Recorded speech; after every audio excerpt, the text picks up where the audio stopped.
पुराने जमाने में शहर के बाहर एक हवेली थी जिसे मंजुलिका की हवेली के नाम से जाना जाता था।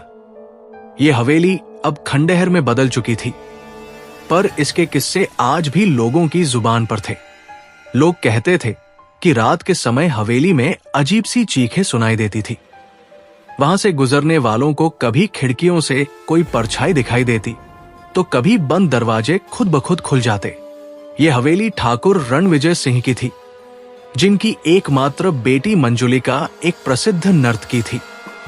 उसकी खूबसूरती और नृत्य कला का कोई सानी नहीं था। लोग कहते थे कि उसके नृत्य में इतना जादू था कि देखने वाला उसकी दुनिया में खो जाता था। लेकिन उसकी जिंदगी एक हादसे में खत्म हो गई और उसकी आत्मा इस हवेली में कैद हो गई।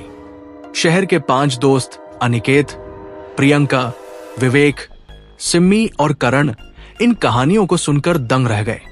वे खुद को साहसी मानते थे और इस रहस्य को सुलझाने का फैसला किया। तो क्या तुम सब सच में मानते हो कि कोई आत्मा होती है? अनिकेत ने मजाकिया लहजे में पूछा। अगर आत्मा नहीं होती तो लोग ऐसा क्यों कहेंगे? सिम्मी ने डरते हुए जवाब दिया, ये सब कहानियां हैं, डराने के लिए बनाई गई। लेकिन अगर इसमें सच्चाई है तो हमें इसे देखना चाहिए। विवेक ने आत्मविश्वास के साथ कहा। 5 दोस्तों ने तय किया कि वे अगले सप्ताहांत हवेली जाएंगे। हवेली के बारे में पूछने के लिए वे एक स्थानीय बुजुर्ग दीनू काका के पास गए। दीनू काका ने गंभीर आवाज में कहा, उस हवेली के करीब मत जाओ। मंजुलिका की आत्मा बहुत गुस्सैल है। उसने अब तक कई लोगों की जान ली है। ये तो बस डराने की बात है। प्रियंका ने कहा, हम वहां जाकर सच्चाई पता करेंगे। शनिवार की रात 5 दोस्त हवेली के पास पहुंचे। चारों तरफ सन्नाटा था। चांदनी रात में हवेली की काली परछाई डरावनी लग रही थी। क्या हमें सच में अंदर जाना चाहिए? सिम्मी ने कांपती आवाज में पूछा। हम यहां तक आ गए हैं, अब पीछे हटने का सवाल ही नहीं, अनिकेत ने जवाब दिया। हवेली के मुख्य दरवाजे पर ताला लटका हुआ था, लेकिन जैसे ही विवेक ने उसे छुआ, ताला खुद ब खुद खुल गया। यह कैसे हुआ? करण ने हैरान होकर पूछा। यह सब हवा का खेल होगा, विवेक ने कहा, हालांकि उसकी आवाज में भी घबराहट थी। हवेली के अंदर घुसते ही उन्हें ठंडक का एहसास हुआ। दीवारों पर धूल जमी हुई थी और कोनों में मकड़ी के जाले थे। लेकिन सबसे डरावनी बात थी दीवारों पर बनी तस्वीरें। वे तस्वीरें किसी की चीख और दर्द को बयां कर रही थी। तभी सिम्मी ने एक पुरानी तस्वीर देखी। उसमें एक खूबसूरत लड़की खड़ी थी। क्या यह मंजुलिका है? उसने पूछा। शायद, अनिकेत ने कहा। लेकिन यह तस्वीर यहां क्यों है? आगे बढ़ते हुए उन्होंने एक कमरा देखा। कमरे के दरवाजे पर बड़े अक्षरों में लिखा था, मृत्यु का मार्ग। 5 ने दरवाजा खोलने का फैसला किया। जैसे ही दरवाजा खोला गया, भीतर अजीब सी ठंडक और एक धूल भरी बदबू ने उनका स्वागत किया।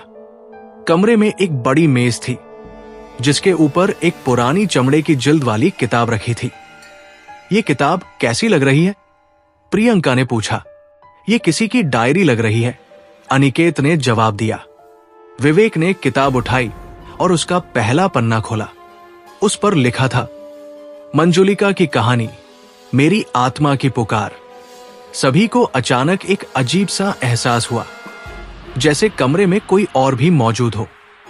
लेकिन डर के बावजूद विवेक ने डायरी पढ़नी शुरू की। मैं मंजुलिका हूं।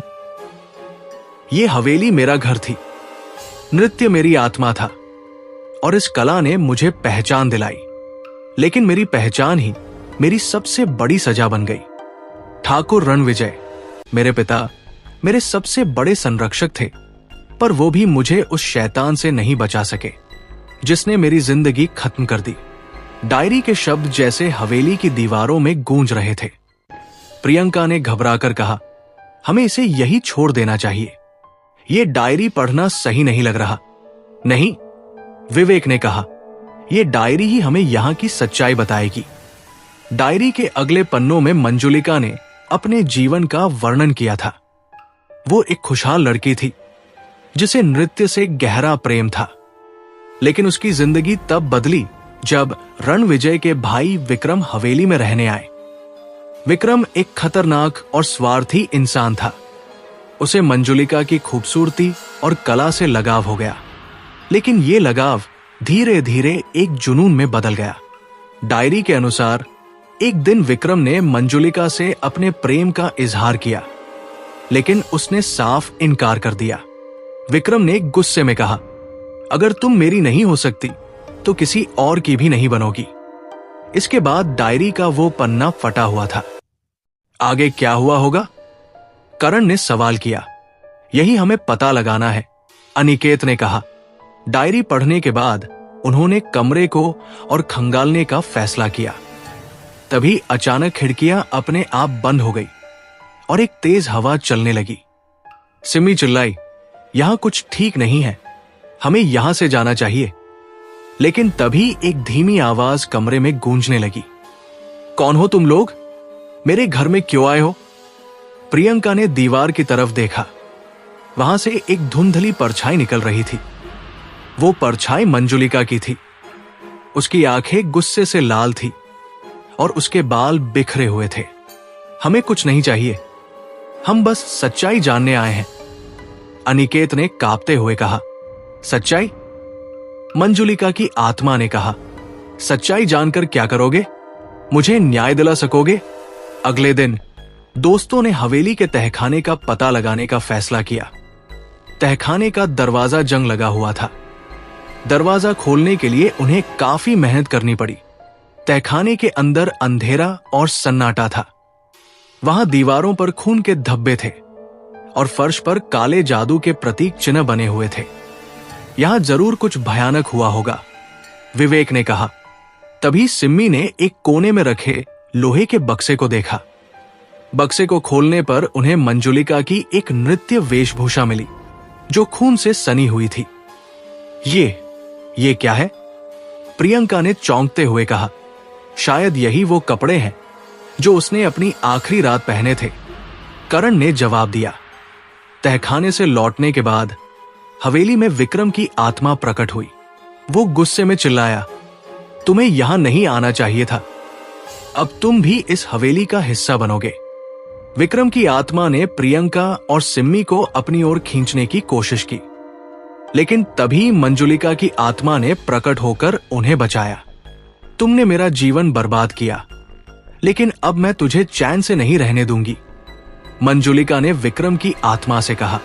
दोनों आत्माओं के बीच एक डरावना संघर्ष शुरू हो गया। डायरी और तहखाने में मिली चीजों के आधार पर दोस्तों ने रणविजय के वंशज को बुलाने का फैसला किया। वंशज ने हवेली में प्रवेश किया और मंजुलिका की आत्मा से कहा, मैं तुम्हें न्याय दिलाने आया हूं। तुम्हारा कातिल अब चैन से नहीं रह सकेगा। इसके बाद विक्रम की आत्मा को रोकने के लिए एक अनुष्ठान किया गया। इस अनुष्ठान में विक्रम की आत्मा को हवेली से हमेशा के लिए बांध दिया गया और मंजुलिका की आत्मा को मुक्ति मिल गई। हवेली अब शांत थी। मंजुलिका की आत्मा ने दोस्तों को धन्यवाद दिया और हमेशा के लिए अलविदा कह दिया। गांव के लोग अब हवेली से नहीं डरते थे, लेकिन उन 5 दोस्तों के लिए ये एक ऐसा अनुभव था जिसे वे कभी नहीं भूल सकते थे।